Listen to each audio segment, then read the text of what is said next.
Welcome back to The Ed Show. President Obama and Mitt Romney are at a standoff on taxes, and Democrats definitely should get behind the president on this because he's got the winning argument. It's very simple. The president wants to keep tax cuts for the middle class. The president wants to let the Bush tax cuts expire for the top 2%. Mitt Romney pushes the old line about how this will hurt the job creators. But today, in Grand Junction, Colorado, Romney did something rather strange and extraordinary, I think. He got very nostalgic about the policies of President Bill Clinton. Bill Clinton called himself a new Democrat. He put that behind him. He believed in smaller government, reformed welfare as we knew it, and tried to get the economy going with trade and other provisions, lowered taxes. Look, new Democrats have done some good things. A lot of Republicans have done some good things. But this old-style liberalism of bigger and bigger government and bigger taxes has got to end, and we will end it in November.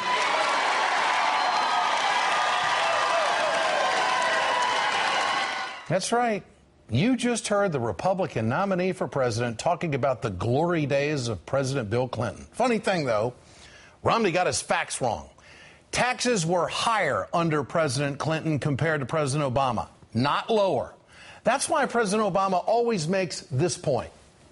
Anybody making over $250,000 a year, including me, we'd go back to the tax rates that we were paying under Bill Clinton, which, by the way, was a time when our economy created nearly 23 million new jobs, the biggest budget surplus in history, and created plenty of millionaires to boot. Scratching your head yet? If Romney wants to talk fondly of a past president, why not pick one from his own party like President George W. Bush? After all, Romney wants to keep all of the Bush tax cuts and add more tax cuts for the rich. That's why Clinton said Romney basically wants to do what they did before on steroids, which will get you the same consequences you got before on steroids.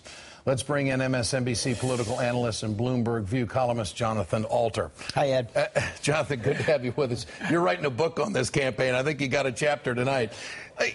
Is it possible that Mitt Romney doesn't know what he's talking about? He just got hung up in his BS on the stump. No, he's trying to do something specific here, which is to say that Barack Obama is a paleo-liberal, as some kind of a very old-fashioned big government liberal before Bill Clinton came along and said the era of big government is over.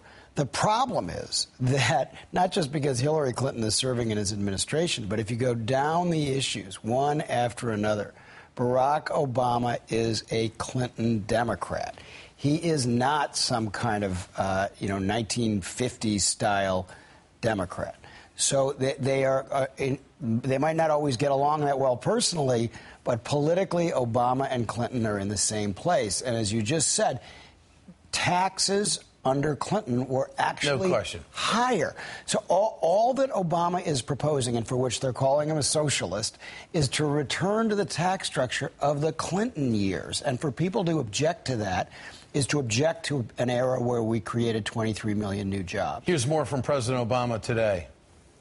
So we tried what they're selling, and it didn't work. And somehow they think you don't remember. But you remember, and we don't need more top-down economics. What we need is somebody who's going to fight every single day to grow the middle class, because that's how our economy grows, from the middle out, from the bottom up. Good argument. Does it stick? Does it work? Should Democrats be on this? It's a good argument. I think finally by crystallizing it and saying, the middle class to build from the middle out, from the bottom up, not from the top down. That's language that people can understand. This president has had some trouble in framing the argument in ways that people get. And I think it's starting to clarify for folks. And there is a danger that some people will buy this argument about the so-called job creators. What creates jobs is demand. And to have demand, you must bolster the middle class, not screw the middle class, which has been what's been happening in this country for some years. Here's more from Mitt Romney today in Grand Junction. The very idea of raising taxes on small business and job creators at the very time we need more jobs is the sort of thing only an extreme liberal could come up with. Now, I want to say that is completely false. Totally false. Independent analysts say that only 3% of small businesses would see a tax hike. So, I mean, they're lying. This is the Republicans. They just throw it out there and they lie, and all these head shakers get up and they start saying, "Oh yeah." It's amazing to me. This is the key fact. It comes from the Congressional Joint Economic Committee. It is beyond dispute. It is a nonpartisan statistic. 3.3%. That is all of the small businesses that would be affected. And by the way, those folks who would be affected, they are high net worth individuals who can afford to pay Clinton-era taxes. Remember, you don't pay that on the first $250,000. No, that's right. It's only on money above that. All this is an effort to confuse people, to get them thinking that somehow Bill Clinton Barack Obama is against small business. He's cut small business taxes 17 times. A bunch of different fees and other taxes that small businesses paid. It's just not factually accurate to say he's against small business. So why don't all the Democrats just absolutely grab on what the president was talking about yesterday in his tax proposal and take it to the House? I mean, go right after it. Go on the campaign trail and just emulate the president and what he wants to do. I mean, how can you say that you're for the middle class and be against what the president was talking about yesterday?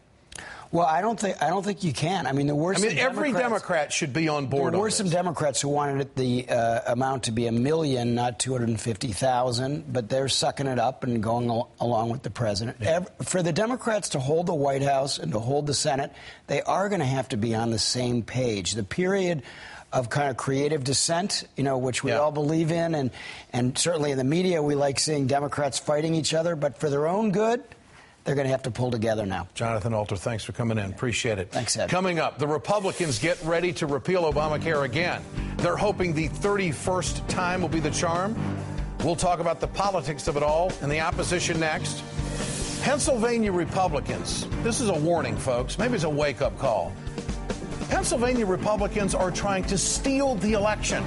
Find out what they're up to coming up next. Catherine Cryer, Donna Lieberman, and also New Jersey GOP Assembly Leader John Bramnick will join me for the discussion.